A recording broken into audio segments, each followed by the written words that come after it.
ഒരു വ്യക്തി അവരുടെ സ്ഥലം അത് പല സ്ഥലങ്ങളിലായി കൈമറിഞ്ഞ് 3 പ്രാവശ്യം മറിഞ്ഞ് അവിടെ ഒരു ദേവാലയത്തിന് കൊടുത്തു. ഇവിടെ ഒരു കുരിശ് നട്ടു.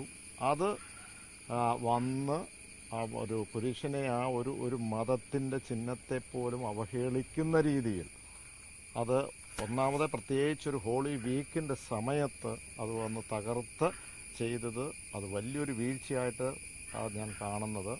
പ്രത്യേകിച്ച് ആ ഒരു ഘട്ടത്തിലും അതോടൊപ്പം തന്നെ ഇത് കൃഷിഭൂമിയാണ്. കർഷകർ ഇവിടെ ഇരിക്കുന്ന ആ കൃഷിഭൂമി തെങ്ങും പ്ലാവും ഒക്കെ നോക്കിക്കഴിഞ്ഞാൽ വർഷങ്ങളോളം പഴക്കമുണ്ട്. അതൊന്ന്.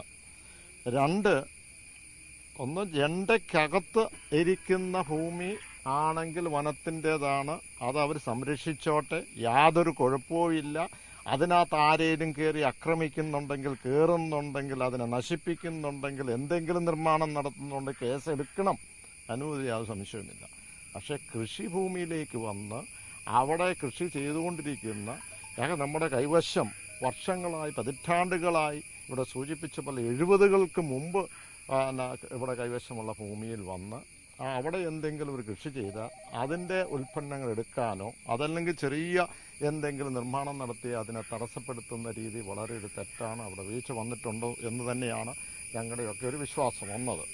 2, ഇവിടെ ഒരു കാര്യമുള്ളത് നമുക്കറിയാം, എപ്പോഴും കർഷകരെ ഏതാണ്ട് ശത്രുക്കളെ കാണുന്ന പോലെയാണ് ചെയ്യുന്നത്. അതിൻ്റെ കാര്യം തന്നെ ഈ ഇവിടുത്തെ വലിയ ഒരു രാജാവിനേക്കാൾ വലിയ രാജ്യഭക്തി കാണിക്കേണ്ട വല്ല കാര്യമുണ്ടോ ഈ പറയുന്ന ഫോറസ്റ്റ് ഉദ്യോഗസ്ഥർക്ക്?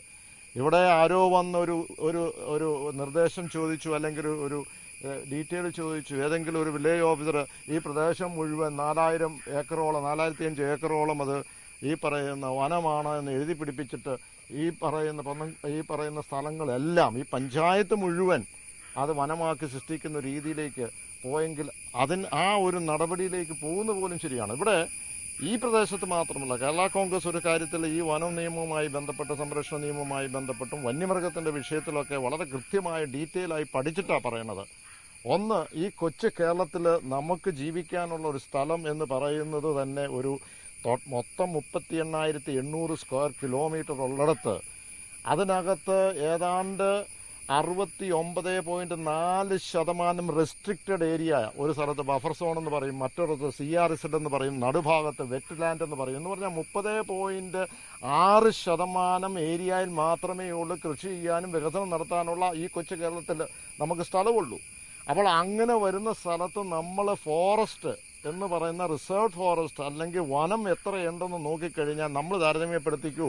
മറ്റ് സംസ്ഥാനങ്ങളുമായി താരതമ്യപ്പെടുത്തുമ്പോൾ അപ്പുറത്ത് തമിഴ്നാട്ടിലും ആന്ധ്രയിലും കർണാടകത്തിലും 24-25% അല്ലെങ്കിൽ 22% നമുക്ക് 26-27% ഉണ്ട്. അതും മാത്രമല്ല, ഇന്ന് ലോകരാഷ്ട്രങ്ങളും അതുപോലെ തന്നെ മുഴുവൻ ഈ ദേശീയ തലത്തിൽ കേന്ദ്ര സർക്കാർ ഉദ്ദേശിക്കുന്നത് വൃക്ഷാവരണം വേണമെന്നുള്ളതാണ്. എന്ന് പറഞ്ഞാൽ എത്രമാത്രം വൃക്ഷമുണ്ട്, അതാണല്ലോ കാർബൺ അബ്സോർപ്ഷൻ, അതാണല്ലോ പരിസ്ഥിതിയുമായി ബന്ധപ്പെട്ട് നിൽക്കുന്നത്. അപ്പോൾ ആ വൃക്ഷാവരണം, ഫോറസ്റ്റ് കവർ എന്ന് പറയുന്നത് അത് മറ്റ് സംസ്ഥാനങ്ങളിൽ 26-27 ഉണ്ടെങ്കിൽ ഇവിടെ എത്രയാണെന്നറിയാമോ? 54% വൃക്ഷാവരണമുണ്ട്. എന്ന് പറഞ്ഞാൽ ഈ രാജ്യത്തെ ഏറ്റവും കൂടുതൽ എന്ന് പറഞ്ഞാൽ ഈ പരിസ്ഥിതിയെ സംരക്ഷിക്കുന്ന കർഷകരാണ്. അത്രയും വൃക്ഷങ്ങളുണ്ട്, വലിയ വൃക്ഷങ്ങളുണ്ട്. അതാണ് ലോക രാഷ്ട്രങ്ങളും അവരൊരു ബെഞ്ച് മാർക്കായിട്ട് ചെയ്തിരിക്കുന്നത്. അതുകൊണ്ട് തന്നെ 1 ഇഞ്ച് ഭൂമി പോലും ഇനി വനമായിട്ട് സൃഷ്ടിക്കേണ്ട കാര്യമില്ല, വളർത്തേണ്ട കാര്യമില്ല. അതിനാവശ്യത്തിൽ കൂടെ വനമുണ്ട്. ഇവിടെ പരിസ്ഥിതിക്ക് ആർക്കും എതിരല്ല. അതുകൊണ്ട് ഈ പാവപ്പെട്ട കർഷകരെ മുഴുവൻ ബുദ്ധിമുട്ടിച്ചുകൊണ്ട് ഇങ്ങോട്ട് പോകാൻ പാടില്ല. കൃത്യമായിട്ട് ഞാൻ സൂചിപ്പിച്ച പോലെ ജണ്ട അവിടെ ഇട്ടിരിക്കുന്നു. ഇനി അതല്ലാതെ നിങ്ങൾ പുറത്തേക്ക് വന്ന് ആരേലും ഇതുമായി ബന്ധപ്പെട്ട് ഇത് അവരുടെയാണ് എന്ന് തർക്കമുണ്ടെങ്കിൽ കോടതി പോയിക്കോട്ടെ. അവർക്ക് എന്ത് അധികാരമാണ് ഇതിനകത്ത് വന്ന് കർഷകരെ ഇങ്ങനെ ബുദ്ധിമുട്ടുന്നത്? കേസുണ്ട്, കേസായിട്ട് പോട്ടെ, അവിടെ പറയട്ടെ. അതുമാത്രമല്ല, ഞാൻ സൂചിപ്പിച്ചത് ഏത് മതമാകട്ടെ, അത് മുസ്ലിം ആകട്ടെ, അത് ഹൈന്ദവരാകട്ടെ, ക്രിസ്ത്യൻ ആകട്ടെ, അവരുടെ ഒരു വിശ്വാസവും ചിഹ്നവും ഉള്ളിടത്ത് പ്രത്യേകിച്ച് ഒരു ഹോളി വീക്കിൽ വന്ന് അതിനെ തകർക്കുക, അതൊക്കെ കേസായിട്ട് പോട്ടെ, അവിടെയല്ല ചെയ്യേണ്ടത്. ഇതിൻ്റെ തൊട്ടടുത്ത് തന്നെ ഞാനത് നോക്കുകയായിരുന്നു.